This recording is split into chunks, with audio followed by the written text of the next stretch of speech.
Allora, stiamo arrivando in chiusura, sempre con Weronika, però mi fa piacere averla anche quest'anno. Oltre il visibile, sogni, intuizione e linguaggio, segreto dell'universo. Weronika Jankowska, Vice Director New Ventures and Coach di PwC Poland. Benvenuta per la seconda volta qua su Grazie, questo Eleonora. Ciao a tutti. Da incoraggiamento che Ciao a tutti, ciao a tutte. Allora, io farò un discorso in inglese perché anche se sono in Italia da 1 anno e mezzo, mi sento più forte in inglese. So, I'm very happy and privileged to be here on this scene again, especially that a year ago something very important happened to me the same day at this conference, and my entire life shifted.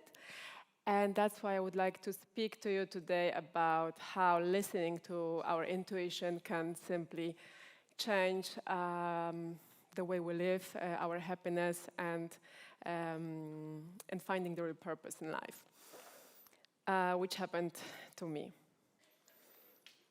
So I'm Weronika Jankowska-Tofani, as Eleonora just mentioned. I am a vice director at PwC, responsible for digital projects, and I became a life coach a year ago, business and life coach, thanks to this event.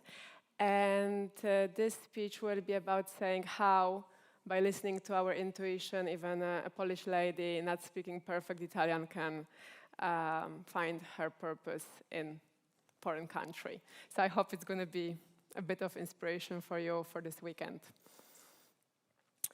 Have the courage to follow your heart and intuition is a sentence which really caught my attention, my heart, because I deeply and truly believe it's a very challenging thing to get out of our comfort zones and listen to who we truly are inside of us. And I wonder how many of us have the courage to do this and to really follow our dreams. So I wanted to ask you, how much do you trust your intuition, guys? Is it like 20%, 50? 100. That's awesome results. No, congratulations. So the studies I found showed that even though 50%, even though 88% of people believe that the intuition really served them, only 50% really trusted our intuition. And it's quite interesting to see how we believe the intuition serves us, but still we are not able to listen to it. And this is why I would like to tell you how we can better listen to it. So let's start from saying, what is intuition? For me, intuition is a kind of internal compass, a guide that helps us to direct us in our lives, to follow the good path. And it's something that we cannot question. We don't need to necessarily know the answer why we do it, but we simply believe this is it. And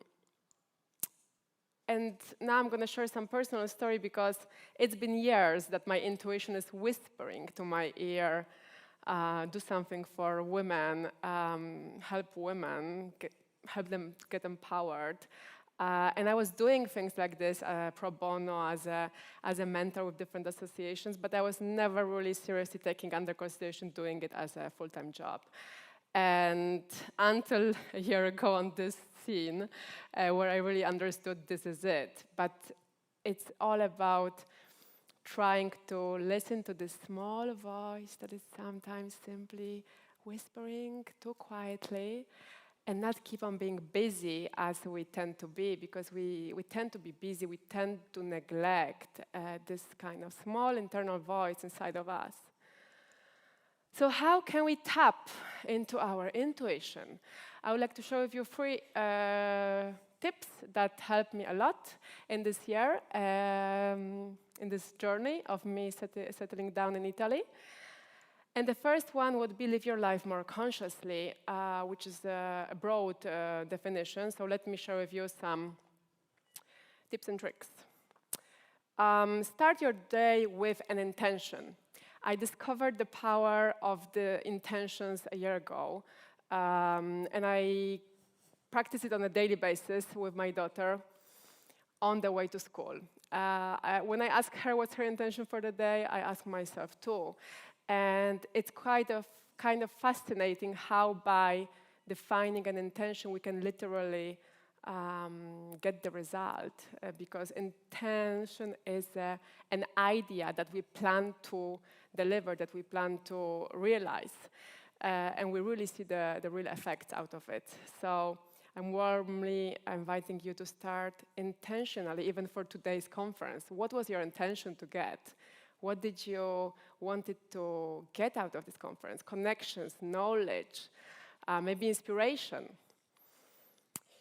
2, define how do you want to feel. And this is what I usually do with my coaches. We're defining what is the desired feeling, and from the desired feelings, we come to actions. So what was the feeling you desired to have today at the conference? Excitement, curiosity, knowledge, peacefulness. It's all defining how we're going to then behave and what kind of supporting thoughts you can have to create those emotions in your body. Analyze your best decisions.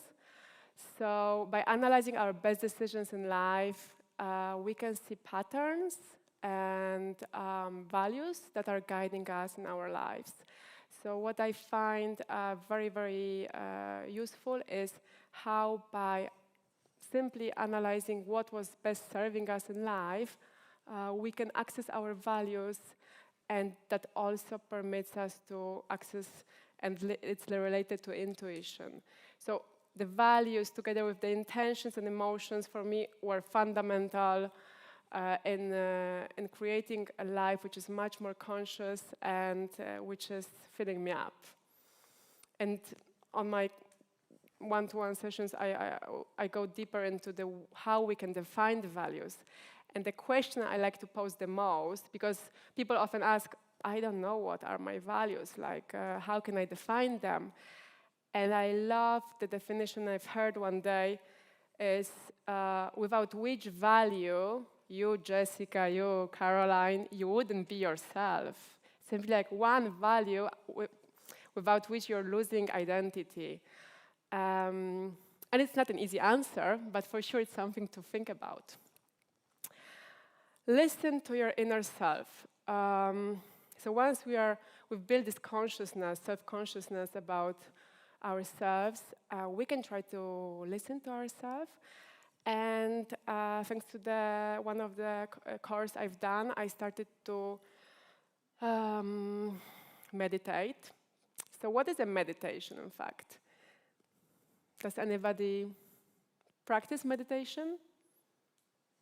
Okay, I see some hands. So meditation helped me really to navigate through the most challenging times. And as you can imagine, when you move abroad, there are plenty of those.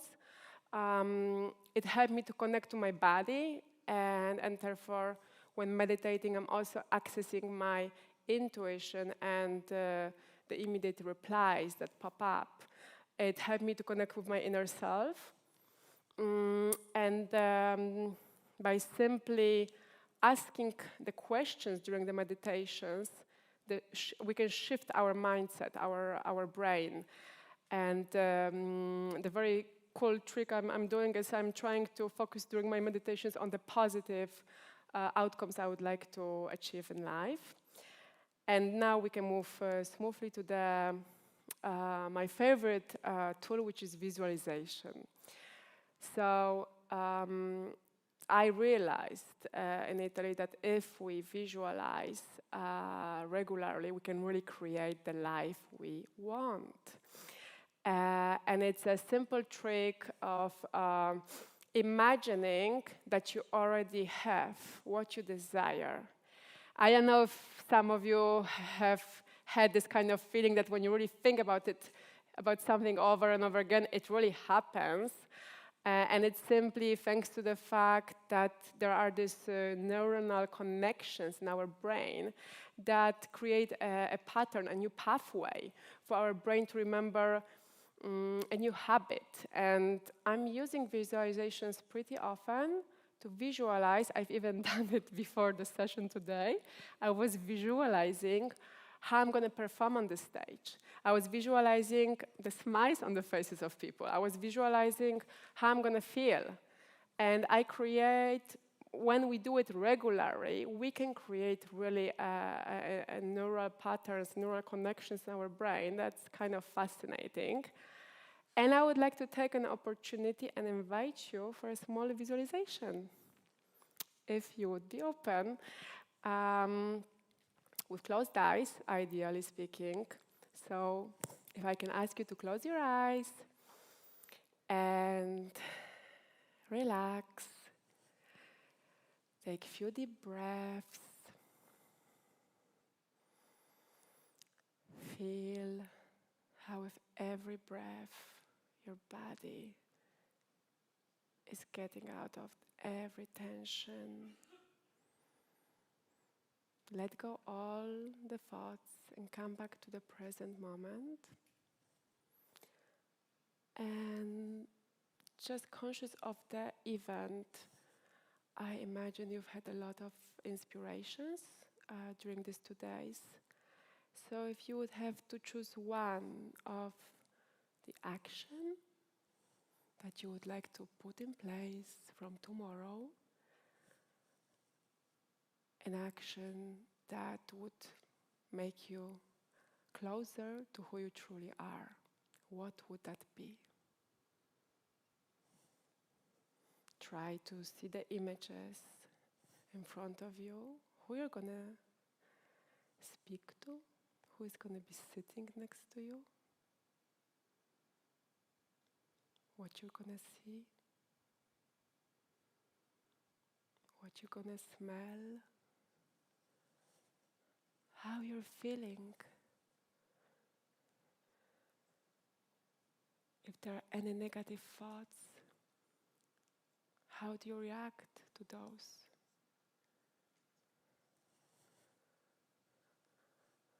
Try to imagine this desired action taking really place. And how you feel about it. And stay with this emotion.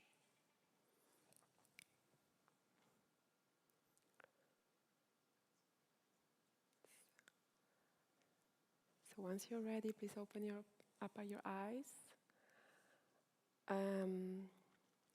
That was just a micro visualization with a micro relaxation before, just conscious of time. But I just wanted to make you aware what does it mean to visualize and how important it is to pay attention to details of our visualizations.